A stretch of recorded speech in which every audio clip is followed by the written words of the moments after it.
धार्मिक नगरी उज्जैन स्थित राजा विक्रमादित्य के नाम से बनी यूनिवर्सिटी में अब रामचरितमानस में विज्ञान और संस्कृति का पाठ्यक्रम भी शुरू कर दिया गया है, जिसमें छात्रों को सदियों की शिक्षा को विज्ञान के माध्यम से रूबरू करवाया जाएगा, जिसमें बताया जाएगा राम नाम के पत्थर कैसे पानी में तैरे और कैसे मन की गति से पुष्पक विमान उड़ता था।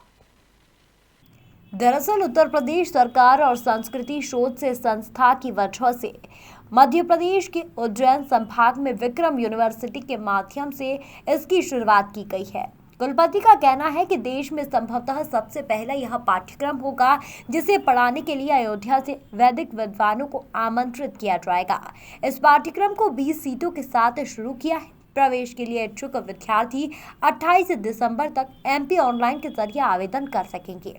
इस पाठ्यक्रम के माध्यम से विद्यार्थी रामचरितमानस के अंतर्निहित विभिन्न ज्ञान, विज्ञान और संस्कृति के पहलुओं का गहन अध्ययन करेंगे। भारतवर्ष पहले विश्वगुरु था। इसकी कई ऐसी जो हमारा वेद विज्ञान है उसमें कई ऐसी चीज़ें मिलती हैं जो आज भी वैज्ञानिक उसको साक्ष्य के साथ प्रस्तुत कर रहे हैं। रामचरितमानस में कई चीज़ों का विवरण है। जैसे एक है, उसमें भविष्यवाणियाँ होती थी, भविष्यवाणी, काल गणना, ये सारी चीज़ें तुलसीदास जी ने अपनी चौपाइयों में लिखा है और आज जो है वैज्ञानिक उस काल गणना का उपयोग करके उसको सिद्ध कर रहे हैं।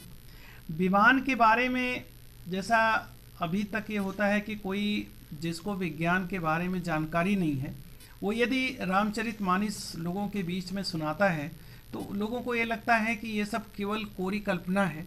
लेकिन जब हम उसको वैज्ञानिक साक्ष्य के साथ में प्रस्तुत करते हैं तो लोगों में विश्वास ज़्यादा जागृत होगा। मैं एक उदाहरण देना चाहूँगा कि जैसे विमान के बारे में होता है, पुष्पक विमान है। पुष्पक विमान का पूरा जिक्र जो है 23 तरीके के विमान उस समय हुआ करते थे, जिसका जिक्र जो है अगस्त संहिता में ऑलरेडी दिया जा चुका है, जिसका वर्णन जो है रामचरितमानस में मिलता है। उसमें पुष्पक विमान का नाम आता है। और यही नहीं, पुष्पक विमान के साथ में कैसे विमान उड़ाया जाएगा, विमान कैसे नियंत्रित किया जाएगा, और दूसरा चलते हुए विमान में कैसे फ्यूल भरा जाएगा, उसमें ईंधन कैसे भरा जाएगा, इसका भी पूरी व्याख्या दी गई है। लेकिन वो सब संस्कृत और श्लोकों में था, उसकी जानकारी आम लोगों के बीच में नहीं थी। इसका मुख्य कारण था कि जिन लोगों को संस्कृत आती थी उन्हें विज्ञान नहीं आता था, और जिन्हें विज्ञान आता था उन्हें संस्कृत नहीं आती थी, और इसी तरीके से चौपाइयों को व्याख्या नहीं कर पाते थे। अभी औषधि जो है संजीवनी बूटी का जिक्र आता है। संजीवनी बूटी का रामायण रामचरितमानस में खूब जिक्र आता है। आज जब वैज्ञानिकों ने हिमालय पे ये चीज़ें खोजी तो उनको वो चीज़ें, वो औषधियाँ, सारी की सारी औषधियाँ सब मिल रही हैं।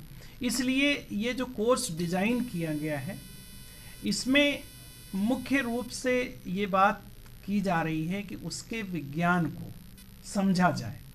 जैसे आप लोग अभी देखें, उज्जैन में भी खुदाई हो रही है, उसमें जो मंदिर के अवशेष मिल रहे हैं, उन अवशेष में कहीं भी लोहा नहीं लगा है। जैसे उसके पिलर खड़े हैं उसमें लोहा नहीं लगा है, लेकिन उसको तोड़ना बड़ा मुश्किल है, वो इतने सालों से पड़े हैं।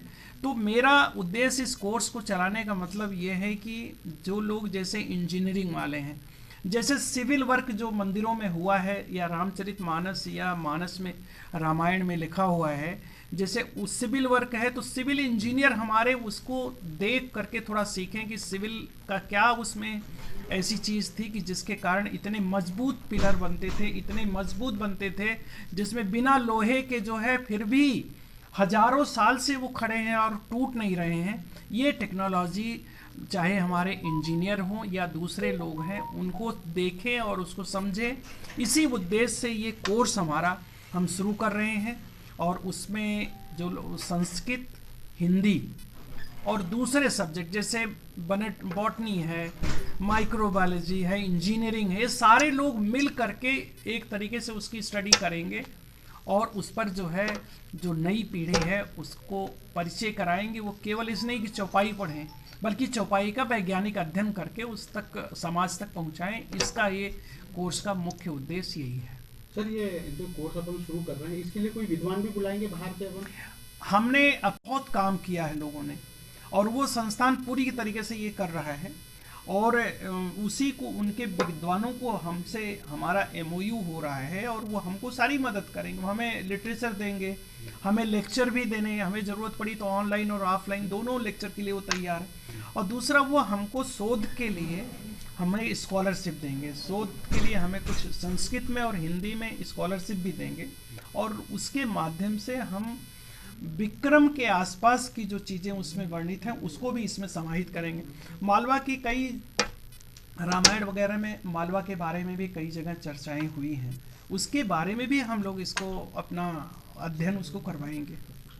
कब से शुरू हो जाएगा ये कोर्स? कोर्स शुरू हो गया है, 20 सीट के साथ में कोर्स का एडवर्टाइजमेंट हो चुका है और उसमें फॉर्म भरे जा रहे हैं, अच्छा एक रिस्पॉन्स भी आ रहा है और उसमें हम इसी साल से शुरू हो गया कोर्स, हिंदी अध्ययनशाला में वो कोर्स शुरू हो चुका। Thank you. गौरतलब है कि सतयुग में मन की गति से पुष्पक विमान का उड़ना, राम नाम के भारी से भारी पत्थरों का तैरना और समुद्र में विशाल पुलिया का निर्माण करना किसी चमत्कार से कम नहीं है।